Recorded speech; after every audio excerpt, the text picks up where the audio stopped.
Hello, I'm Chris. Welcome back to my reading corner. Hope you're doing well. I wasn't going to do this video tonight. I was going to wait because it's a book haul, a little library haul, and also a Monday Reads. Doing something a bit different from we're doing a Monday Reads as well as a book haul. So yeah. I've got 2 books from the library, and then I've got 7 books that I've recently acquired. And also I've got one on the way as well, which I'll probably show on Friday when I do Friday Reads. I might try and do a review as well at some point this week. So first off, I'm not sure I've shown this book. I've shown this book before because it's on my March TBR, but I did get it from the library, and that's Ali by Junji Ito. It's just 10 short stories, so I've decided to read 2 a day for the week. Possibly. I might read more, depends. But that's what I got. And I also got one I read twice last year, Stoner. I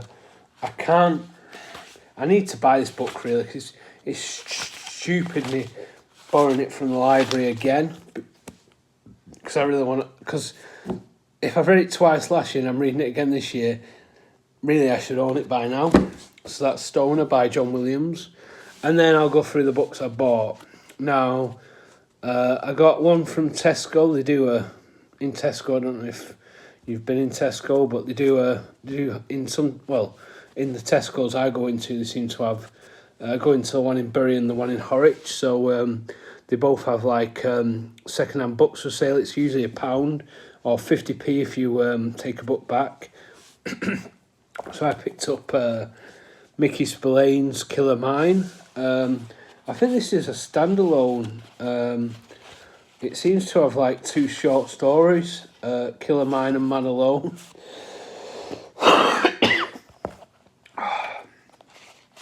Not drank enough today. It's only 158 pages, but yeah. So it says Killer Mine. Doug Kitchen was the 4th to die, and the bullet in his back came from the same 38 that had killed Rennie Mills. Hamish Shapiro, I'm not sure how you pronounce that, and Noisy Stucchio.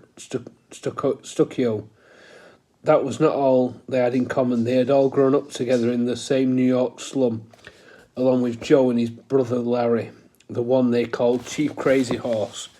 Now, Joe was Lieutenant Scanlon, a tough, ruthless cop, and it was to Joe that gave the job of tracking down the killer. With him was someone else who had known the corpses when they were all kids together. Her name was Marta, and she was a honey blonde. Mickey Spillane at his savage best. Also in this volume, Man Alone, the story of a killer cop. So yeah, it's just 2 short stories in that. So it looks quite good. I quite like the cover of that. Yeah, I don't know. I was surprised to come across this in Tesco. It looks like this is 1967, this book. I mean, it says it's got shillings and pence, so at the bottom. So yeah, must have been 60s. So that's interesting to pick up. I've got a couple of William S. Burroughs books now. I'm not really sure what I actually picked up, to be honest with you. I just saw somebody selling a couple of books and I picked them up. I've got The Last Words of Dutch Schultz. It says, Dutch Schultz, who was gunned down by rivals in New York in 1935, is part of the mythology of the American gangster era that reached its peak during the Prohibition. A mythology that now rivals that of the Old West. It has always fascinated William Burroughs, who had derived much of his subject matter from it.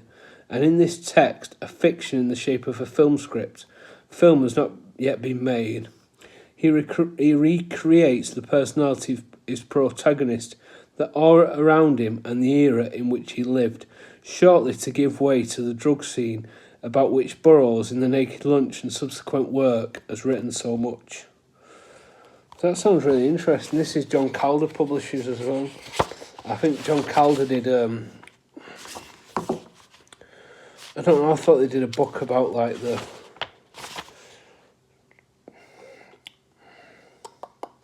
did a book, I think John Calder did a book about something, I know I've seen it on another channel. But yeah, this one looks quite interesting because I don't know, it kind of looks...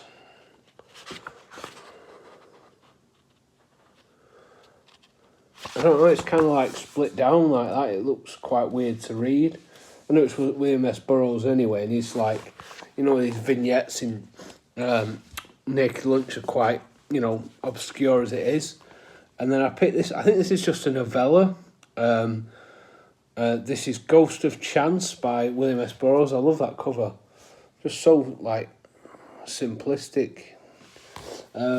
Ghost of Chance is an adventure story set in the jungle of Madagascar and filled with the obsessions that mark the work of the man who Norman Mailer once called the only American writer possessed by genius. While tripping through the author's trademark concerns, drugs, paranoia and lemurs, this short novel tells an important story about environmental devastation in a way that only Burroughs can. So that sounds really interesting. I did think that the cover was a lemur, but I couldn't quite think of the animal's name. But yeah, this is Ghost of Chance. I'm not. This is from Serpent's Tail. Never heard of Serpent's Tail before. I was just on eBay and searching like William S. Burroughs. This looks quite interesting. Well, it looks like it's only 58 pages. That I don't know how many pages the Schultz is. 112. So yeah, that sounds quite interesting to read. Like I said, I wanted to read some William S. Burroughs last month. I wanted to read his The Red Knight trilogy, but I didn't get to it, so I'm going to read it in June. So that's that. And then the final William S. Burroughs one I got is with William Burroughs, Private Conversations with a Modern Genius.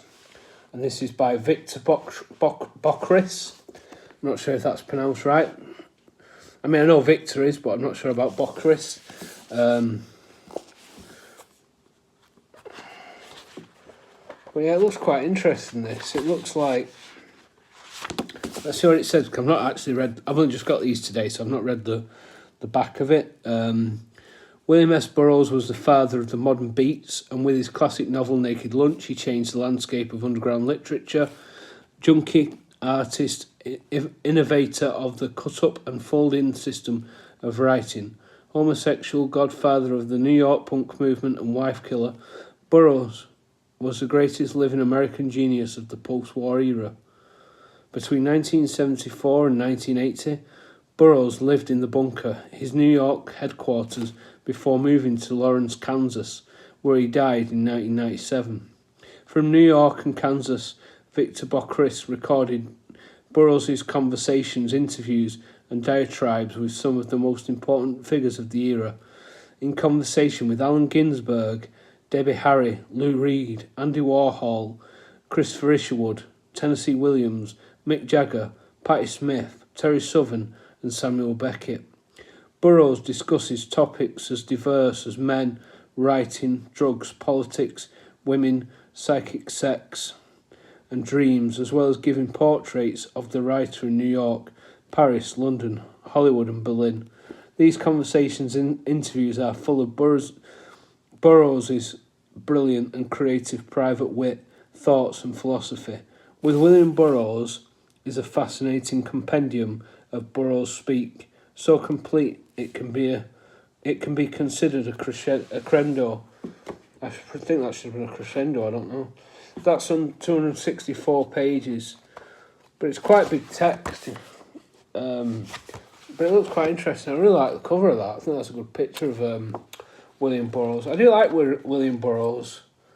And there's him with Andy Warhol, the artist, the soup can, and the cover of Velvet Underground, the banana. If he's probably most famous for. Not sure there's anyone else's.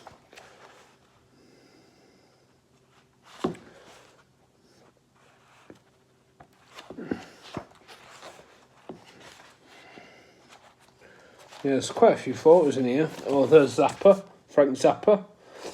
I feel like I need to listen to more Zappa than I do. And Patti Smith as well. I think that was Patti Smith then. Let's see. Was that Patti Smith? Nope, that's not the picture I was looking for. Let me see if I can find the picture I thought was Patti Smith. Can't find the picture now. It's there somewhere. Yeah, Patti Smith. Yeah, I like Patti Smith. I like her first album. I've not really listened to much Patti Smith, and Zappa I feel like I need to listen to more. I feel like I've not listened to much. In fact, I'm going to listen to some Zappa after this now, and some Patti Smith. And maybe a bit of Velvet Underground as well, a bit of contrast. And now I've got 3 more, and now I'm going to do my Monday reads. And I said the wrong day then, because I'm used to doing Friday reads. I showed one off in my second-hand TBR. I'm not quite sure what it's called now. I think that was like, it was horror cinema, but I think it was more like Western. This is Japanese horror cinema. This looks really interesting. This is by it's edited by Jay McCroy. But it looks really interesting. So it says, a much needed critical introduction to some of the most important Japanese horror films produced over the last 50 years. Japanese horror cinema provides an insightful examination of the tradition's most significant trends and themes. The book examines the genre's dominant aesthetic, cultural, political and technological underpinnings, and individual chapters address key topics such as the debt Japanese horror films owe to various Japanese theatrical and literary traditions, the popular avenging spirit motif, the impact of atomic warfare, rapid industrialization, and apocalyptic rhetoric on Japanese visual culture, the extent to which changes in the economic and social climate inform representations of monstrosity and gender, the influence of recent shifts in audience demographics, and the developing relations and contestations between Japanese and Western, Anglo-American and European horror film tropes and traditions. Extensive coverage of the central thematic concerns and stylistic traits of Japanese horror cinema makes this volume an indispensable text for a myriad of film and cultural studies courses. So that sounds really good, that.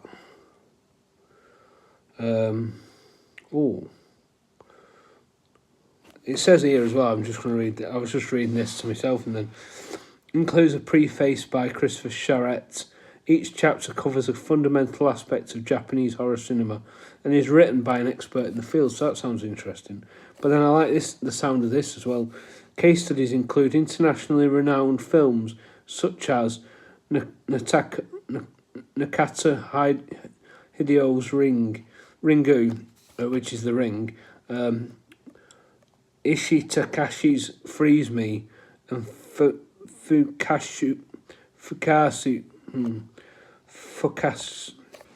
Fukasaku Kinji's Battle Royale, which I've actually got there, which I bought recently to watch, but I've not got round to it. Yeah.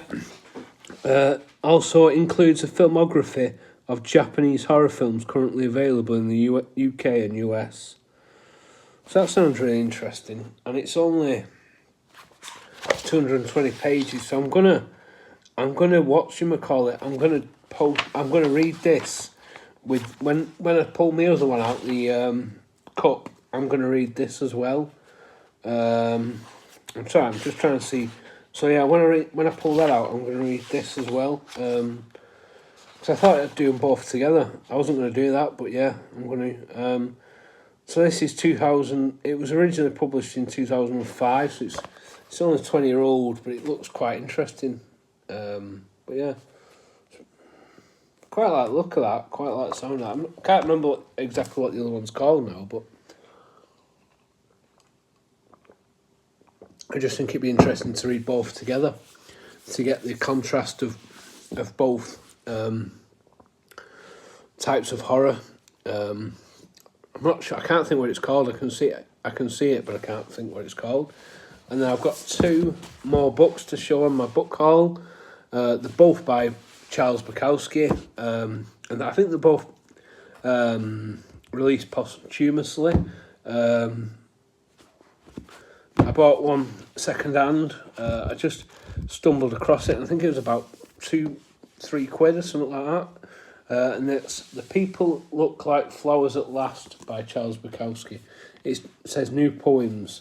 And I think from when I watched Matt Wall's video, he mentioned that these were heavily edited by I can't think of his name now. John Martin. Yeah. So apparently, it says here, his world popularity remains undiminished, and Eco is proud to publish the 5 posthumous collections of his work. This volume is the 5th and final, in addition to a new selection of his later works, The Pleasures of the Damned. Usually I like when it's got the list. So, new poem.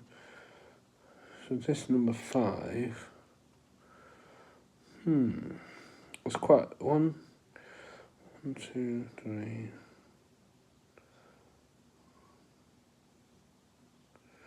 1, 2, 3, 4.